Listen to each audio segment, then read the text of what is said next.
Continuing our look at the call stack, we're going to see why this is useful. So why do we need it? Well, let's look at this example. We have two subroutines here. We have jump and link to red, so we have a call to red, but in red we also have a call to blue. Now this presents us with a problem because jump and link to red sets the return address to the red return address, i.e. it sets the program counter to be, or the return address to be equal to the program counter just after the call to red was made. However, in the red subroutine, the jump and link to blue then changes the return address to be wherever in the red subroutine it needs to return to. So we overwrite the return address. Now this causes a problem because we must save the return address, otherwise we will not get back up to line 3 at the start up here, because what will happen is we'll set the return address to be equal to line 3 here, we'll call red, it will set the return address to be equal to 7 here, and when we try to jump to the return address, we'll just keep going back to line 7 because jump and link to blue has overwritten it. So we'll be struggling.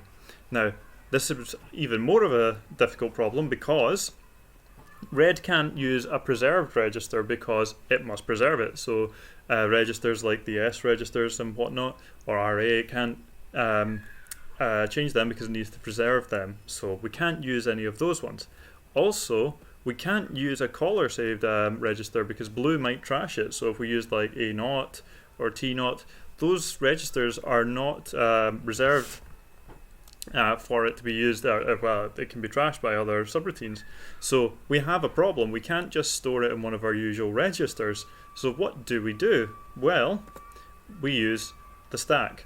So red should create a stack frame, and it moves stack pointer down by a bit, so enough to store the return address.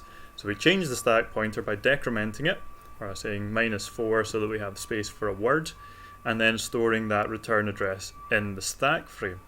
And then it can call blue, which will change the return address to the point in blue where it needs to return that little blue dot. So the return address will be overwritten, but we can then restore the return address by loading from the stack frame. So that point where we decremented it, we can load the word that was stored there, which is the return address, and put it back into the return address register. And then it can destroy the stack frame by discarding it or by incrementing it, so adding 4 back on so that it goes back to where it was pointing, and then it can just return to the calling code. So this might seem like a lot, but let's see what this means in practice. So if we have this code, where we don't really need to care what these subroutines are doing, but what does red need to do in order to create a stack frame? Well, it's actually more straightforward than you might expect. Because it's an address, we can just decrement it, and that means that we have a pointer pointing to a place in memory where there is some space above it. You could think of this kind of like the dot space command, where you create 4 bits of or bytes of space.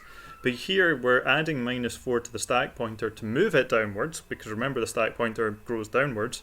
So we move it downwards to make enough space to store a full word. And then at the end we have to add 4 on to destroy that stack frame so that we go back up, because otherwise other programs might erroneously be using a return address they don't want to use. For example, if we had a yellow subroutine, it might not want to use what red stored there, so we need to destroy that stack frame so that stack pointer goes back to where it was originally pointing. But that's not all we need to do, because then we need to store the return address to the stack pointer where it's now pointing, and afterwards we need to load the return address from the stack pointer. Now this is just saying, okay, I don't know that this register or this return address is going to be saved. In fact, I know that it's going to be overwritten, so I want to put this into the stack pointer, which is essentially just memory, and store it there until such a time as I can load it out safely. And this will mean that the return address is saved and protected from the other subroutine. So if the other subroutine were to update the stack, it would have to follow these conventions. So it would have to destroy the stack frame after it created one, and we would be back to where we started.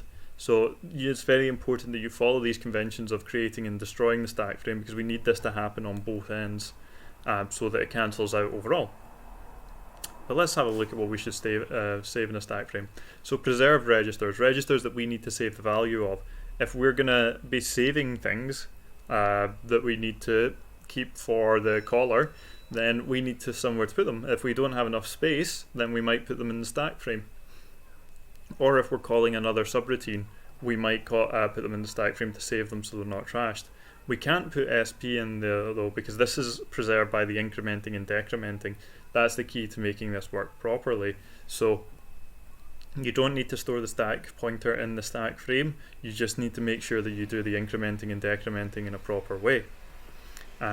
Unpreserved registers needed across a call. They could be put in the stack frame, although it might be simpler to put them in preserved registers where you know they're going to be safe. Local variables that don't fit in registers, so data structures or arrays, you could use the stack frame to save them. You could put arguments in there if there's more than 4, so that your subroutine has access to more than 4 arguments, and return values if there's more than 2, so that subroutines could get access to them, or the user could get access to them. And there's just a little reminder at the bottom there what the preserved and not preserved registers are.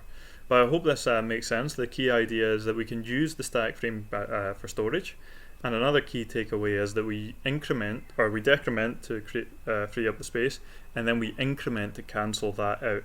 We'll go over that in more detail in a future video. I just want you to, from this video, the main takeaway is why we would need the stack frame and just a rough idea of how we would use it. I hope you found this useful. That's everything I wanted to cover here today. If you have any questions about the stack frame, please feel free to get in touch. Thanks.